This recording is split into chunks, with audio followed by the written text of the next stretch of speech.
Okay, let's talk about something a little strange, but something you might have personally felt. Have you ever had this feeling like you're a kind of magnet pulling certain people and even animals right to you? Well, today we're going to dive into what that pull is all about. I mean, really think about it for a second. Is there a pattern? Do you notice that certain kinds of sensitive souls just gravitate towards you?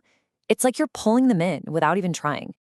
And this isn't just a random feeling, it often shows up in really specific ways. It's the dogs that make a beeline for you at the park, or the little kids who just stare at you, completely fascinated.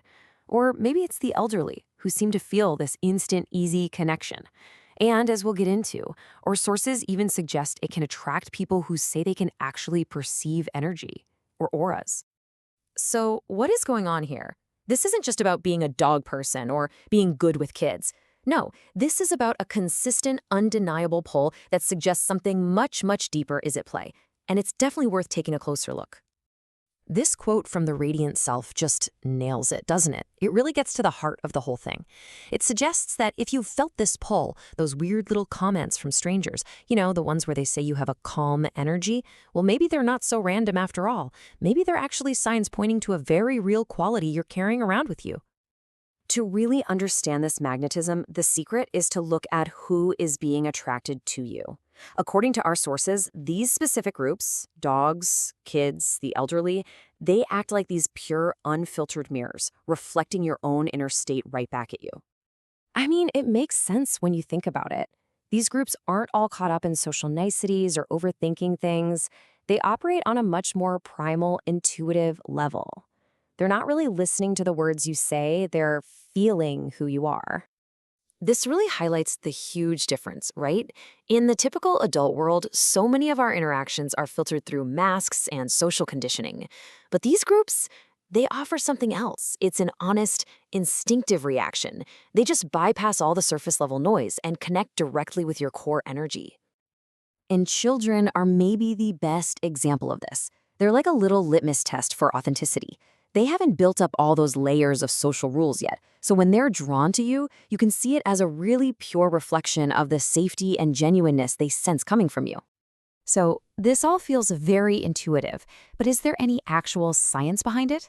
Let's ground this phenomenon in some real, concrete psychological and biological ideas. Because there is a powerful unspoken language at play here. One of the biggest explanations is something called high emotional intelligence, or EI. If you have a high EI, you're just naturally tuned into all those unspoken cues. You create this atmosphere of safety and understanding without even saying anything, and that is incredibly magnetic, especially to sensitive beings who rely on those kinds of signals. And this unspoken language, it's all broken down into nonverbal cues. Your posture, the way you smile, the tone of your voice, all of these things are constantly broadcasting subconscious signals. And those unfiltered mirrors we've been talking about, well, they are absolute experts at decoding this language. In fact, you've probably heard this famous, often cited statistic that suggests up to 93% of a communication's emotional meaning is nonverbal. Now, look, the exact number is debated by scientists, and it's often taken out of its original context, but the core idea is still so powerful. The huge majority of what you're saying is through your body language and your energy. And that is precisely what these groups are likely responding to.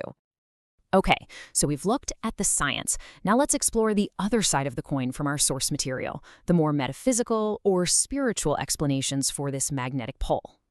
From this perspective, every single one of us has a unique energy signature, or what some people call an aura. This isn't something you see with your physical eyes, but it's something that can be sensed, or for a select few, maybe even visually perceived as a field of light or color around a person. I just love this analogy from one of our sources. It describes what it's like for someone who perceives auras. When they see a person with a really clear, vibrant energy, it's not scary at all. Instead, it's described as this startling moment of recognition. Their eyes go wide, like they're seeing something pure and almost otherworldly. So what are they actually picking up on? Well, according to this viewpoint, it could be specific colors in your aura, like gold or blue, which are often tied to compassion and clarity. Or maybe it's just a general sense of spiritual depth.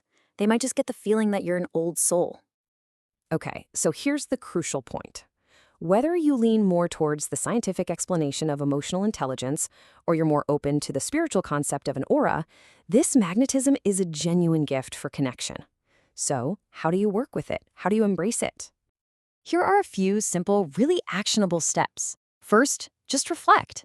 The next time this happens, pay attention to your own emotional state. What are you feeling in that moment? Second, you can explore practices like meditation or mindfulness to get more in tune with your own inner state. And finally, just lean into it. Don't write it off as some weird quirk. See it for what it is, a kind of superpower for building real, authentic connections. And this right here, this brings us to the single unifying theme. Whether you call it high emotional intelligence or a vibrant aura, the common thread is authenticity. In this view, these sensitive groups are simply a mirror reflecting your true, unfiltered self back to you. So we'll leave you with this question to chew on. Whether you've experienced this phenomenon firsthand or not, it's a really powerful thought to consider. What are you broadcasting to the world on that deeper, unspoken level? What is your presence, your energy, mirroring back?